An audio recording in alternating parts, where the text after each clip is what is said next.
বুয়া শহীদ মামলা একজন ভুক্তভোগী এবং 2 নং ছাত্র দলের যুগ্ম সম্পাদক। এই বুয়া শহীদ মামলা দিয়ে তহিদুল আলম জিসানের বাবা আলমগীর মোল্লা আমার মার কাছে 2-3 জন লোক পাঠিয়ে চাঁদা চেয়েছে বুয়া মামলা দিয়ে। পরে আমরা টাকা পয়সা কিছু দিই নাই। তারপর আমার নানান ভাবে হয়রানি করেছে আমার ফ্যামিলিকে, আমার মা বাবাকে। তারপর আমরা যোগাযোগ করে জুলাই স্মৃতি ফাউন্ডেশনে গিয়েছি। ওইখানে গিয়ে আমরা তদন্তরত যারা কর্মকর্তা আছে ওদের সাথে যোগাযোগ করে একবার আমরা নাম কাটানো হয়েছে। আমরা যতটুকু করা যায় করে আমরা নাম কাটিয়ে আসছি।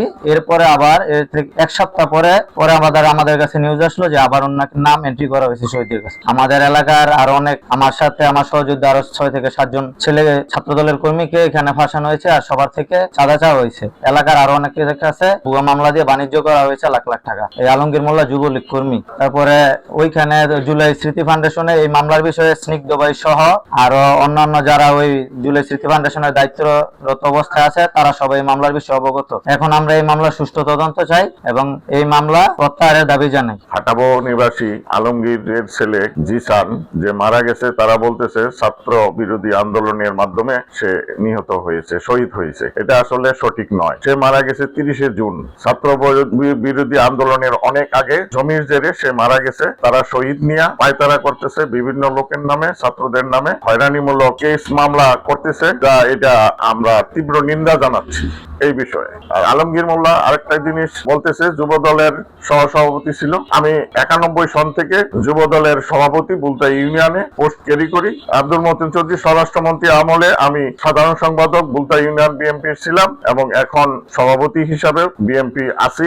আমি আলমগীর মোল্লারকে কোনোদিনই আমি বিএনপিতে মিটিং মিছিলে বা কোনো জায়গায় আমি তাকে দেখি নাই। কোনো সদস্য পোস্ট তার নাই। সে মিথ্যা এবং বানোয়াট বলতেছে। সে ওদিকে আওয়ামী লীগের আমলে সে মিল কারখানা খাইতো, জোর জবরদস্তি চাঁদাবাজি করতো। সেই চাঁদাবাজি এখন আর করতে পারে না। দিবু ভাইয়ার আমলে সেই রেশ দিয়ে এগুলো সে মিথ্যা এবং বানোয়াট বিভিন্ন জায়গায় বলতেছে।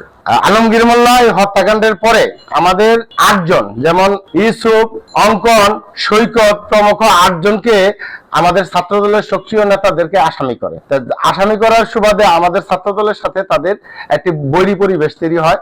আজকে এই মামলাকে নিয়ে আলমগীর মোল্লা এবং জাহাঙ্গীর মোল্লারা বিভিন্ন লোকজনের কাছ থেকে বিভিন্ন সময় উৎকোচ গ্রহণ করে মামলাতে বাদ দিবে বলে বিভিন্ন করতেছে। আপনারা যদি অনুসন্ধানী রিপোর্ট করলে আপনারা বুঝতে পারবেন যে কাদের কাছ থেকে উনি এই পর্যন্ত ব্যবসা করেছে এই মামলাকে বুঝি করে।